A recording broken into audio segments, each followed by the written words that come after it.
Shalom à tous les frères et sœurs en Yehoshua Mashiach, notre Seigneur Jésus-Christ.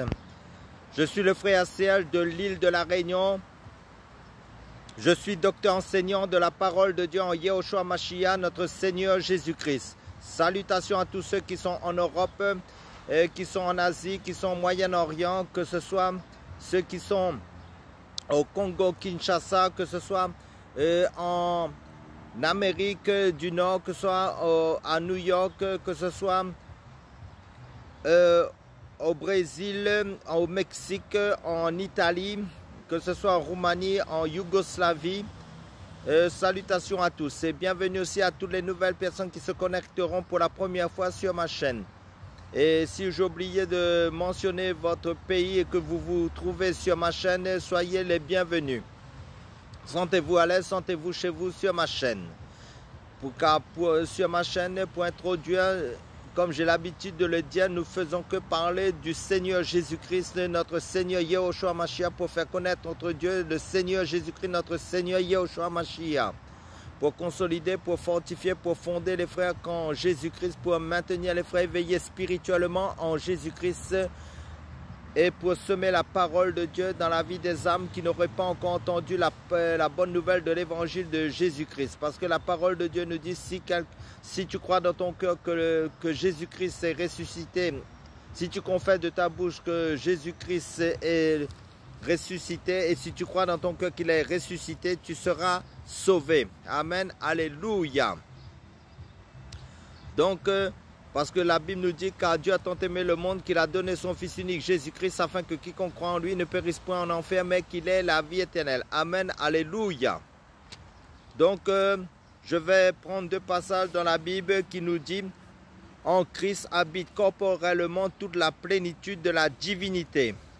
Selon le livre de Colossiens chapitre 2 verset 9 et le livre de Romains chapitre 9 verset 9 nous dit le Christ est sur toutes choses, Dieu béni éternellement. Amen. Jésus-Christ, l'homme Dieu. C'est-à-dire Jésus-Christ est 100% homme qui a marché sur cette terre sans péché. Il n'est pas né comme tous les hommes, il a été engendré par le Saint-Esprit et il est né sans péché. Il n'a jamais commis de péché, mais il a porté tous les péchés de l'humanité pour le salut de l'homme. Pour ceux qui croiraient en lui, ceux qui auraient fait le choix d'accepter sincèrement Jésus-Christ en tant que leur sauveur Seigneur, pour la vie éternelle. Parce que Jésus-Christ s'est fait malédiction à la croix pour que nous soyons bénédictions en lui. Il a porté tous nos péchés, nous avons seulement la repentance et le pardon de tous nos péchés en Jésus-Christ.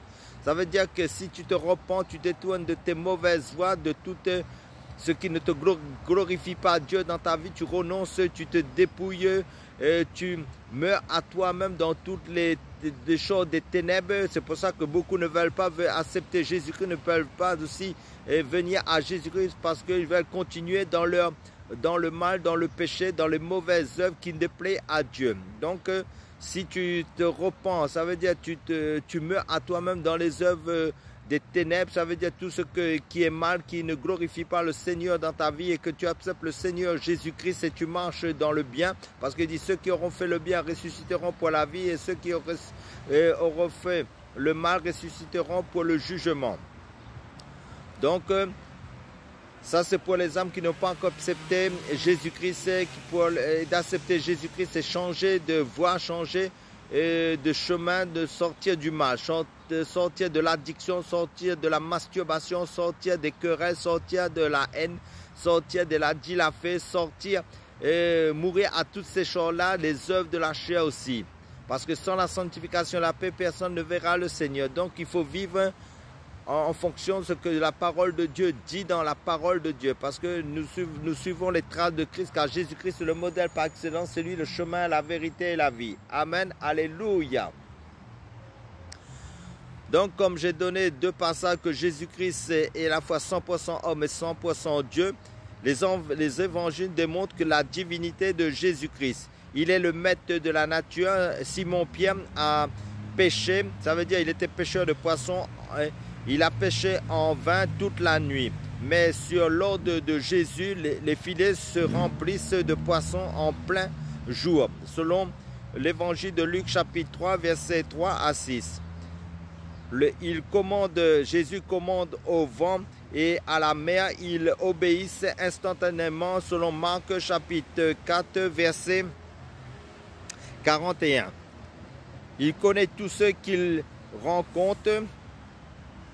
Il connaît tous ceux qu'il rencontre. Jésus, en fait, rien ne lui échappe parce que il dévoile aussi la vie agitée d'une femme et apaise la soif de son cœur, selon l'évangile de Jean chapitre 4. Il guérit les maladies et ressuscite les morts. Un malade est guéri à distance selon Jean chapitre 4 verset 50. Il chasse les démons qui reconnaissent son autorité sans discuter, selon l'évangile de Marc chapitre 5 verset 9 à 10. Jésus-Christ ressuscite 3 morts, une jeune fille dans les évangiles de 12 ans, encore sur son lit, et le fils unique d'une veuve déjà dans son cercueil, et son ami Lazare dans la tombe depuis 4 jours, selon Marc chapitre 9 verset 35 à 43, et selon l'évangile de Luc chapitre 7 verset 11 à 17, et selon l'évangile de Jean plutôt, chapitre 11 verset 38 à 44. Sa mort et sa résurrection témoignent de sa puissance. C'est-à-dire la mort et la résurrection de Jésus-Christ témoignent de sa puissance. Sur la croix, après avoir poussé un grand cri, il remet lui-même son esprit à son Père, selon l'évangile de Luc chapitre 23 verset 46. C'est Jésus qui laisse volontairement sa vie. Il ressuscite le 3e jour, comme il l'avait annoncé dans l'évangile de Luc chapitre 9 verset 22.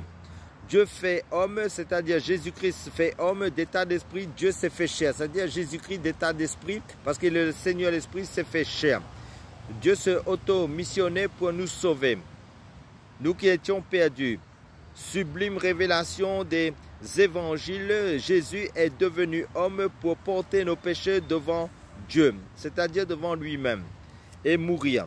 Mais qui d'autre que Dieu lui-même pouvait se révéler ainsi, secourir sa créature que nous sommes, sa créature perdue que nous étions, et venir nous racheter, nous sauver, et satisfaire les exigences du Dieu saint en versant son sang saint, parce que Adam a péché, il fallait rembourser ce sang saint à Dieu lui-même. Jésus-Christ s'est fait homme, s'est fait chair, il a remboursé le sang à Dieu pour nous, ce sang saint.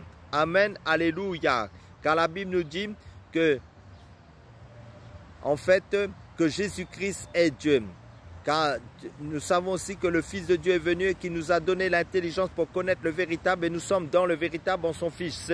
Jésus-Christ, c'est lui le Dieu véritable et la vie éternelle. Amen, alléluia. Soyez tous bénis.